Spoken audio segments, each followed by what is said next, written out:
నమస్తే, నేను ఆదిత్య. ప్రపంచంలో వేగంగా అభివృద్ధి చెందుతున్న దేశాల్లో ఇండియా ముందు వరుసలో ఉంటుంది. ఈ మధ్య కాలంలో ఇండియా కొన్నింటిలో ప్రపంచంలో నంబర్ 1 స్థానానికి ఎగబాకుతుంది. ఇప్పటికే జనాభాలో చైనాను దాటేసి ప్రపంచంలోనే మొదటి స్థానాన్ని ఆక్రమించింది భారత్. డిజిటల్ కరెన్సీ వాడకంలో ఇండియా ప్రపంచంలోనే ఫస్ట్ ప్లేస్లో ఉంది. ఇక రాబోయే కొద్ది సంవత్సరాల్లో ఆర్థిక రంగంలో కూడా ఇండియా మొదటి స్థానంలోకి ఎగబాగుతుందని దేశ ప్రధాని నరేంద్ర మోదీ విదేశీ పర్యటనలోనూ చెప్పారు. ప్రపంచంలో ఆకలి ఎక్కువగా ఉన్న దేశాల్లో ఇండియా కూడా చోటు దక్కించుకుంది. ఇందుకు సంబంధించి ఐక్యరాజ్య సమితి ప్రకటించిన గ్లోబల్ హంగర్ ఇండెక్స్లో ఇండియా 105వ స్థానంలో ఉంది. దేశంలోని పాలకులు భారత్ వెలిగిపోతుందని, ఎక్కడికో వెళ్ళిపోతున్నామని ప్రచారం జోరుగా సాగిస్తుంటే అది నిజం కాదని గ్లోబల్ హంగర్ ఇండెక్స్ చెబుతోంది. ఐక్యరాజ్య సమితి ప్రపంచంలోని అన్ని దేశాల్లో శిశు మరణాలు, పోషకాహారం ఎంతమందికి ఎలా అందుతుంది రికార్డుని పరిశీలించి క్షేత్రస్థాయిలో సర్వే చేసి ఈ వివరాలను వెల్లడిస్తుంది. ఈ నివేదికలో భారత్ 105వ స్థానంలోనూ ఉంది. ఇండియాలోని భావి భారత పౌరులకు పోషకాహారం అందడం లేదని, శిశు మరణాలు కూడా ఎక్కువగా ఉన్నాయని, ఇది ఇండియా లాంటి దేశాలకి ఆందోళనకర స్థాయి అని యుఎన్ఓ రేటింగ్ ఇచ్చింది. ప్రస్తుతం భారత్ ప్రపంచంలోనే అత్యధిక జనాభా ఉన్న దేశం. కానీ ప్రజలందరికీ అవసరమైన పోషకాహారం మాత్రం పంపిణీ చేయలేకపోతుంది కేంద్ర ప్రభుత్వం. ఇదే విషయంపై కేంద్రానికి స్పష్టత వచ్చినట్టుందేమో. అందుకే గరీబ్ కళ్యాణ్ యోజన పేరుతో పేదలకు ఇచ్చే బియ్యాన్ని ఫోర్టిఫైడ్ చేయాలని ఇటీవల నిర్ణయించారు. ఇక ఫోర్టిఫైడ్ అంటే బియ్యంలో పోషకాలు కలుపుతున్నారన్నమాట. భారత్ ఇమేజ్ను దెబ్బతీయడానికి చేస్తున్న కుట్రగా ఇటువంటి సర్వేలపై ఇండియా ఆగ్రహం వ్యక్తం చేస్తూ ఉంటుంది. దేశంలో పోషకాహారం లేక ఆకలితో అలమటిస్తున్న వారి బాధలు బయటకు రాకుండా చేస్తే అది గొప్ప విజయం అనుకుంటుంది కేంద్ర ప్రభుత్వం. దేశంలో జరుగుతున్నటువంటి అభివృద్ధి అందరికీ సమానంగా లేదు. పేదలు మరింత పేదలుగా మారుతుంటే ధనవంతులు మరింత ధనవంతులవుతూ ఉన్నారు. ఇక పేదలు ధనికులు మధ్య పెరిగిపోతున్నటువంటి అంతరం ఫలితమే హంగర్ ఇండెక్స్లో ఆందోళనకర స్థాయికి చేరుకుంటుంది. కేంద్రం మానవత్వంతో వ్యవహరించి దీనిని తగ్గించాల్సిన అవసరం ఉందని ఆర్థిక రంగ నిపుణులు చెప్తూ ఉన్నారు.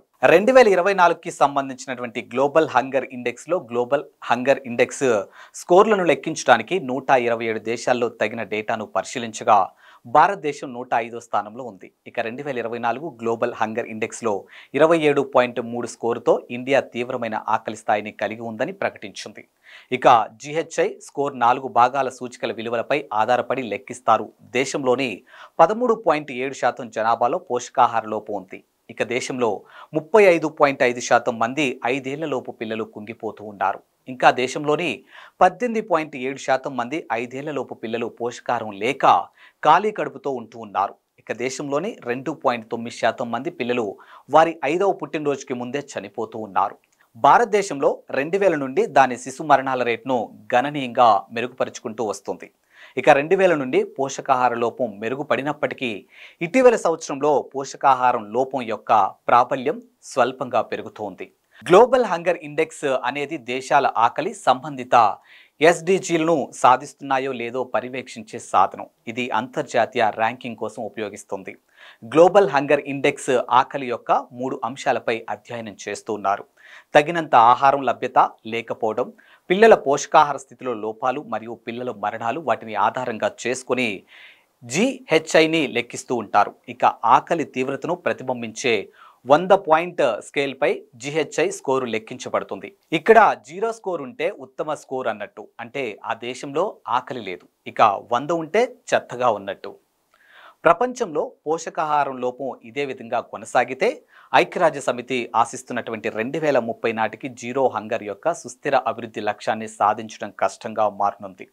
ప్రపంచవ్యాప్తంగా దాదాపు 2.8 బిలియన్ల మంది ప్రజలు ఆరోగ్యకరమైన పోషకాహారాన్ని పొందలేకపోతున్నారు. తగినంత ఆహారం అందుబాటులో లేకపోవడం వల్ల ప్రతిరోజు 733 మిలియన్ల మంది ప్రజలు ఆకలి బాధను భరించాల్సి వస్తుంది. కొన్ని ఆఫ్రికన్ దేశాల్లో అయితే ఇది ఆందోళన కలిగించే స్థాయిలో ఉన్నట్లు యుఎన్ఓ ప్రకటించింది. ఇక గాజా మరియు సుడాన్లో జరిగినటువంటి యుద్ధాలు అసాధారణమైన ఆహార సంక్షోభాలకు దారితీసినట్లు యుఎన్ఓ ప్రకటించింది.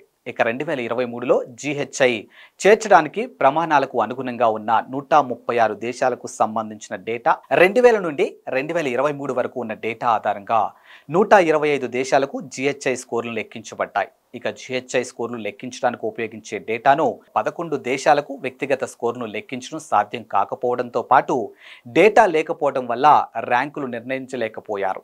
5 దేశాలు ఇతర ప్రచురించబడినటువంటి డేటా ఆధారంగా తీవ్రతను బట్టి తాత్కాలికంగా నియమించబడ్డాయి. ఇక మిగిలిన 6 దేశాలకు జిహెచ్ఐ స్కోర్ను లెక్కించడానికి సరిపడ డేటా లేకపోవడంతో వాటికి ర్యాంకింగ్ను ఇవ్వలేదు.